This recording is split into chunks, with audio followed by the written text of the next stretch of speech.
পারমাণবিক কর্মসূচিকে কেন্দ্র করে ইরান ও যুক্তরাষ্ট্রের মধ্যে উত্তেজনা যখন চরমে, তখন ইরানের নৌবাহিনী প্রধান রিয়ার অ্যাডমিরাল শাহরাম এক কঠোর হুঁশিয়ারি উচ্চারণ করেছেন। তিনি বলেছেন, শত্রুরা যদি সমুদ্রে সংঘর্ষ চায় তবে আল্লাহর সাহায্যে ইরান সেই শয়তানকে ফিরআউনের মতোই ডুবিয়ে মারবে। নৌবাহিনীর সদস্যদের উদ্দেশ্যে দেওয়া ভাষণে তিনি দাবি করেন, ইরানের নৌ ও প্রতিরক্ষা বাহিনীর সর্বোচ্চ সক্ষমতা নিয়ে প্রস্তুত রয়েছে। তাঁর মতে, আজ আমাদের শত্রুরাও ইসলামী প্রজাতন্ত্রের সশস্ত্র বাহিনী ও কৌশলগত নৌবাহিনীকে একটি পরাশক্তি হিসেবে গণ্য করে।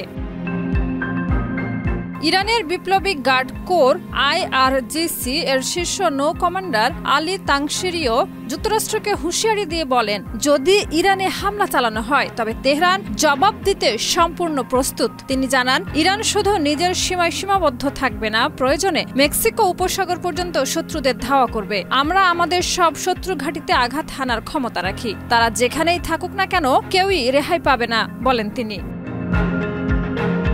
এমন এক সময়ে মার্কিন প্রেসিডেন্ট ডোনাল্ড ট্রাম্প ইরানকে পারমাণবিক কর্মসূচি নিয়ে আলোচনায় বসার জন্য 2 মাস সময়সীমা বেঁধে দিয়েছেন। তবে তেহরান সাফ জানিয়ে দিয়েছে, তারা এ চাপের কাছে নতি স্বীকার করবে না।